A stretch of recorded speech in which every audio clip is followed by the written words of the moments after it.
Okay, one of the things I was going to show you here is this roller.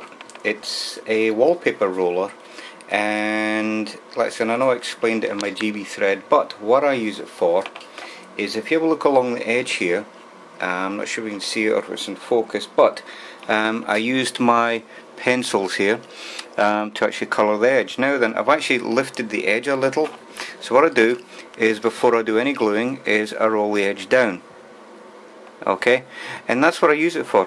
It may seem a little bit of an overkill, but if you're maybe doing a butt joint or something like that, you know, you want it to be as flat and flush as possible. And that's the thing about paper modelling, it's as detailed as you want it to be. So for my perspective, I mean, I use the roller here as well, you know, just I want to make sure everything is completely flat and flush. Probably not going to use it along here. I mean, these are, what have we got? We got a valley fold and a mountain fold. No, I probably won't use it, but I'll definitely use the roller along here. You know, just to make sure I've got a really crisp, flat edge, you know, to glue onto part 1A, which was the part that we did initially. You can see here that at the moment what we've got done is all the windows are cut out. And again, just a friendly reminder, make sure you put the shutters in first, okay, before you put the windows in. It tells you to do that in the instructions. There's part 1A completed. Well, you know, completed as far as the windows and shutters are concerned. Here's the shutters about to go in place. But like I said, the first thing I wanted to do was to make sure that I got the edge treatment done. Next thing I'm going to be doing is doing the mountain fold and the valley fold. Then after that I'll probably put the windows in.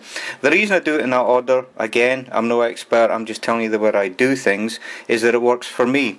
Another thing that I do with the pencils, and let me do it with these two, is we all have, probably most of us got pencil boxes.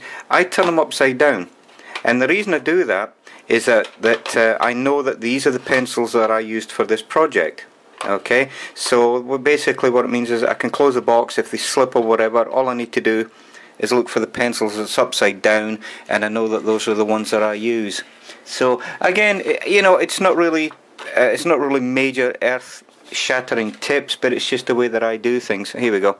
Here's the other pencil that I was using for the edge here, and that is a burnt umber number 54. You can see it really is close to the colour that we need. Again, you know, for the guys out there that know what they're doing, which is most of you, it doesn't have to be a close match, just as long as you're not looking at white. The one thing I'll say about raised models is they are wonderful, but they're a little bit of overkill with the here's a valley mount. See that it's got the orange and white, and the mountain, sorry, a valley fold and a mountain fold is he's really got you know, a lot of detail with the black and white, and it's hard to remove.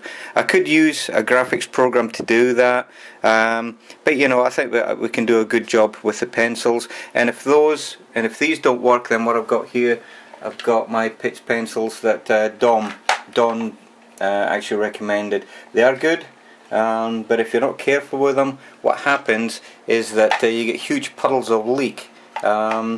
Because I mean, these are actually ink, and if you hold it on the paper too long, then it actually bleeds into the paper. So I try and use these as much as possible. I know that Chris Admin uses these.